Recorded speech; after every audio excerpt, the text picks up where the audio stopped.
My name is Daniel, and for my entire life, I thought my family was my strength. I thought they would be there for me no matter what. I was wrong. The day I needed them the most was the day they all abandoned me. This is the story of how my family refused to pay for my medical bills. They never knew that their heartless act was about to lead me to the ultimate revenge. If you're watching this, drop a comment below and let me know where you're from. And if you have ever been let down by someone you trusted, please like and subscribe. You won't want to miss what happens next. The story of my family. I was a successful 35-year-old man with a good job, a beautiful home, and a life that I had built from the ground up. My family was my biggest pride. I had a great relationship with my parents and my two sisters. I always helped them when they needed it. When my parents wanted a new car, I gave them a loan. When my sister needed money for a down payment on a house, I gave her what I could. I always put my family first.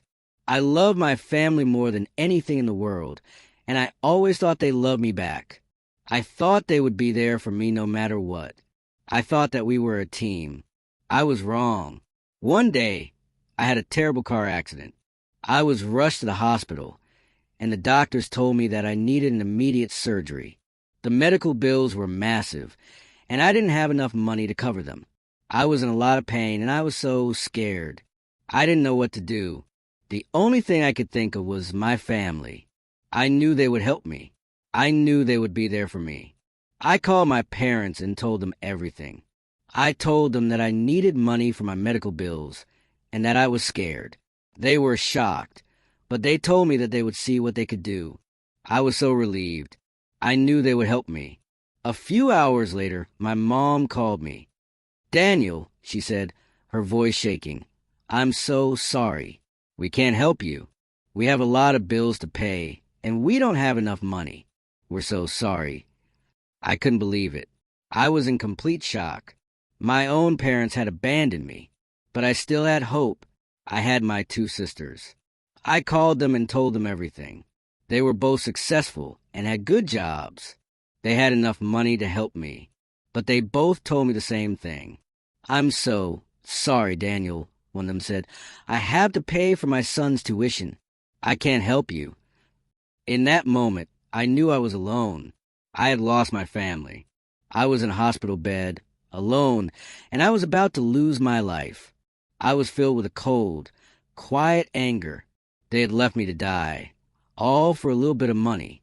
They had no idea that their greed was about to lead to their downfall. The cold reality of my family's abandonment settled over me in that hospital room. I was alone, a patient with no one to help me. I had lost my family, my life, and my future, but somewhere, deep inside, a flicker of defiance remained. I wasn't just going to lie here and die. I was going to fight. The days that followed were a blur of pain and uncertainty. My family never called. They just left me there to die.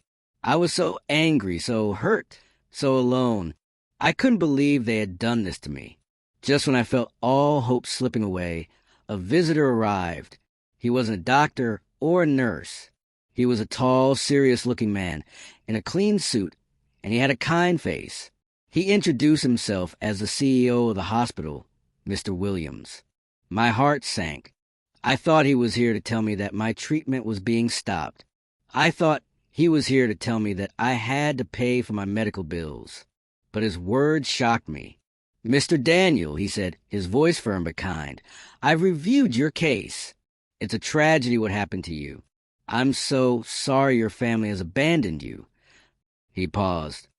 "Don't worry about the bills, Mr. Daniel. We'll take care of everything." I was stunned. "Sir, I don't know what to say." Mr. Williams smiled faintly. "Consider it a gift from one human to another. Focus on getting better, Mr. Daniel." And with that, he was gone, leaving me in a state of disbelief and overwhelming gratitude. My family had abandoned me, but a complete stranger had stepped in to save me. A seed of an idea, a quiet determination, began to grow within me. My family would see. They would all see. I made a full recovery, thanks to the hospital's care. After I was released, I went to meet Mr. Williams. I wanted to thank him for saving my life. He was a very busy man, but he made time for me. "Mr. Daniel," he said, "I have a proposition for you. I was impressed with your courage and your determination. I want you to work for me. I want you to be my personal assistant." I was so shocked, I couldn't even speak. I had never worked in a hospital before. I was an architect, but I knew that this was my chance. This was my chance to get my revenge. This was my chance to show my family what they had lost. I took the job. I worked for Mr. Williams, and I learned everything there was to know about the hospital business. I was a sponge. I was a machine. I was a man with a purpose. I wanted to be just like him, a person with a lot of power. My family had no idea. They thought I was still struggling, still heartbroken. They never called. They never checked on me. They thought they had won. But they had no idea that their greed was about to lead to their downfall. I worked for a few years, and I learned everything there was to know about the hospital. I learned about the contracts, the clients, the finances. I learned about the deals my family had made. I had a new identity, a new life, a new purpose. My family had no idea that I was about to become the very thing they had abandoned me for. I was ready. My revenge was ready. My family thought they had won. They thought they had left me to die, and that their secret was safe. But they didn't know that my revenge was already in motion. This is the story of how my family cried when they saw me on the news as the CEO of the hospital, and how I finally got my revenge. A few years passed, and I worked hard. My life was no longer about the pain I had suffered. It was about the purpose I found.